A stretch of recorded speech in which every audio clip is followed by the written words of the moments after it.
Irony thing ఏంటంటే ఈరోజే సమంత నాగ చైతన్యకి propose చేసింది. Same day Naga Chaitanya శోభితాని engagement చేసుకుంటున్నాడు. అది అసలైన ఐరనీ థింగ్. దానికి మీరు బాధపడరు, దానికి బాధపడంటారు పర్లేదు. Hello guys, welcome back to barbell pitch meetings. చిచి అంటే బార్బెల్ గడి రివ్యూస్ చూసి మరి అలౌడ్ అయిపోయింది మనకు కూడా. ఇప్పుడు ఏంటంటే ఇవాళ మార్నింగ్ ఒక ప్రైవేట్ సెరమనీలో సమంత నాగ చైతన్య శోభిత ధూళిపాల ఎంగేజ్మెంట్ చేసుకుంటున్నారు. ఆల్రెడీ సమంతతో నాగ చైతన్య విడిపోయాడు అఫీషియల్గా, వాళ్ళిద్దరూ చెప్పేసుకున్నారు, అయిపోయింది అక్కడతో. ఎందుకు విడిపోయారు అనేది ఎవరికి తెలియదు, కొంతమంది తెలిసినా చెప్పలేదు. మళ్ళీ సమంత ఎందుకు వస్తుందిరా? సరే, ఇప్పుడు మళ్ళీ నాగ చైతన్య శోభిత ఎంగేజ్మెంట్ చేసుకుంటున్నారు. ఏముంది అందులో అంత మీరు అంత బాధపడిపోవడానికి నాకు అర్థం కావట్లేదు. ప్రొడ్యూసర్ లాగా, మనం సినిమా ప్రొడ్యూసర్ లాగా మీరు బాధపడిపోతారు ఎందుకురా? బాధపడాల్సింది ఎవరైనా ఉన్నారంటే వాళ్ళిద్దరు ఫుల్గా హ్యాపీగా ఉన్నారు. Samantha is happy, Naga Chaitanya is double happy. ఇంక మరికి ఏంటి మీ ప్రాబ్లం ఏంటి నాకు అర్థం కావట్లేదు. అంటే ఏంది, ఎందుకు ఎన్ని ఎందుకు బాగానే చేసుకుంటున్నావు కదా? వాళ్ళు చేసుకుంటున్నారు కదా పెళ్ళి. నేను ఏమైనా డబ్బులు అడిగారా? నీ అక్క నీ చెల్లె మరి నీకేంట్రా?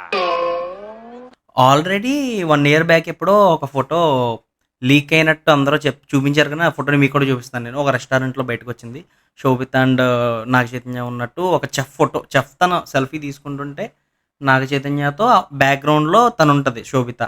అదేమి వాళ్ళు అనుకోకుండా లీక్ చేయలేదు, అది ఇంటెండెడ్గానే లీక్ చేసిన ఫోటో నాకు తెలుసు. అది అంటే స్లోగా జనాలకి ఇంజెక్ట్ చేశారు ఈ మ్యాటరు. ఇప్పుడు అఫీషియల్గా చేసుకుంటున్నారు. అందులో ఏముంది, ఇష్యూ ఏముంది నాకు అర్థం కావట్లేదు. ఆ హీరోయిన్ ఆ హీరో ఇప్పుడు వస్తున్న శోభిత కూడా లైమ్ లైట్లో ఉంది కాబట్టి మీరు ఎంత ఇంట్రెస్ట్ చూపిస్తున్నారో. అలా అయితే ఇలాంటి పెళ్ళిళ్ళు చాలా జరిగినాయి మన ఇండస్ట్రీలోనే. కాకపోతే ఆ అమ్మాయి లైమ్ లైట్లో లేదు కాబట్టి మీరేం అప్పుడు అంత టాపిక్ కావలేదు అది యాక్చువల్లీ. ఇప్పుడు అవుతుంది. మీరు ఎందుకు అంత బాధపడిపోతున్నారు? ట్విట్టర్ మొత్తం చూశాను, చాలా దారుణంగా ఉన్నాయి. ఇప్పుడు కొన్ని ప్లే చేస్తున్నావు చూడండి, ట్విట్టర్లో వచ్చినవి.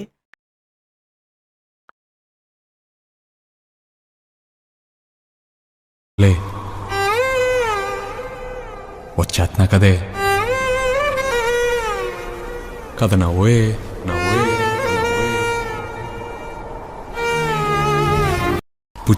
గురు, నువ్వే ఇంత బాధపడిపోతున్నావు. మనం సినిమా తీసిన విక్రమ్ కే కుమార్ ఏమైపోవాలి, మజిలీ సినిమా తీసిన శివ నిర్వాణ ఏమైపోవాలి, అండ్ ఇంకో సినిమా వచ్చింది కదా గౌతమ్ వాసుదేవ్ మీద ఏమైపోవాలి చెప్పు ఒకసారి నాకు. నువ్వు ఎంత బాధపడుతుంటే వాళ్ళు ఎంత బాధపడాలి చెప్పు. పాపం పార్ట్ 2 ప్లాన్ చేసుకుని ఉంటారు కదా, మనకి వాళ్ళ పరిస్థితి ఏంటి? ఇది చూడండి, ఇది ఓల్డ్ పోస్ట్ అనమాట, ఒక అప్పుల్లో వచ్చిన ఇష్యూ ఇది. సో శోభితానే అప్పటి నుంచి ట్రాప్ చేసింది నాగ చైతన్య అని సమ్ ఏదో అని చెప్పి తను పోస్ట్ చేశాడు. అప్పటి నుంచి ఉంది, మనకు అవన్నీ తెలియదు కాబట్టి మనం పట్టించుకోకూడదు ఇవేని. సో నెక్స్ట్ పోస్ట్ అవే న్యూ. ప్రపంచంలో ఎంతో మంది అమ్మాయిలు ఉన్నా నేను శామ్ని ఎందుకు లవ్ చేస్తాను?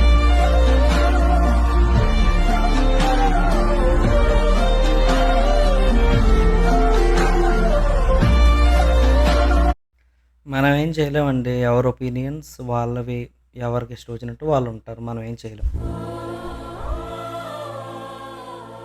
కలిస్తే బాగున్న ఆలోచన లేనప్పుడు నేను చాలా హ్యాపీగా ఉన్నాను సార్. ఇప్పుడు ఆశ ఉన్న వాళ్ళు కలవరని గుర్తొచ్చిన ప్రతి క్షణం చచ్చిపోతున్నాను సార్. మనోడు సీరియల్ ఎడిటర్ అనుకుంటా, ఎమోషన్ బాగా పండించాడు. So that's it for today guys. Please like, share and subscribe.